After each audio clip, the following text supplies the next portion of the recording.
reaction nyo? Finally. Bago ng leadership. Officially. I'm very happy. It's time for healing and move on na tayo. Set aside all the differences and work again for the sake of the Filipino people. Do you think na set aside yung differences considering na wala pa yung mga minority senator today?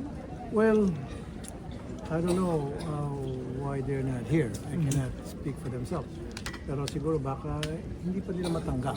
Although si Senator Alan Peter Cayetano or Alan Cayetano, tanggap naman niya. Ano na dun sa iba. But anyway, we're extending our hands of reconciliation. Sana huwag nilang damdamin yung mga nasabi, nagawa namin, and I apologize to the Filipino people doon sa mga nangyaring bickering in the past few days na witness natin lahat. Sana kalimutan natin yon at magtrabaho na tayo. Do you think magiging normal, maayos na yung operation ng Senate starting today? I hope so.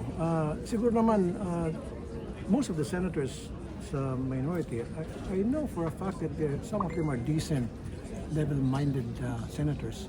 So they'll come to the senses na kailangan makamove on na rin tayo alang-alang sa taong bayan, magtrabaho na.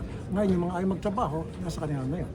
Will kayo mag-reach out sa kanila? Of course, dapat kami mag-reach out, kaming majority. We will reach out to them.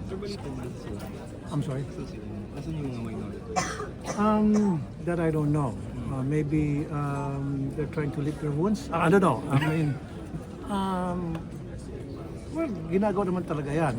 And then maka-recover sila. And this is my message doon sa mga taga-minority. Mga boss, kalimutan natin yung mga nangyari, mga nasabi, mga nagawa. Tapos na yun, sport lang. Magtrabaho na tayo. Sir, papayag ba kayo na nasa inyong leadership pero kanila daw ang Blue Ribbon Committee? According to Senator Act. Hindi pwede kasi kami na yung may bago ng ano. Pero sir, madadagdagan pa ba si Senator Joel? May susunod pa? I don't think so. SC petition mooted mo.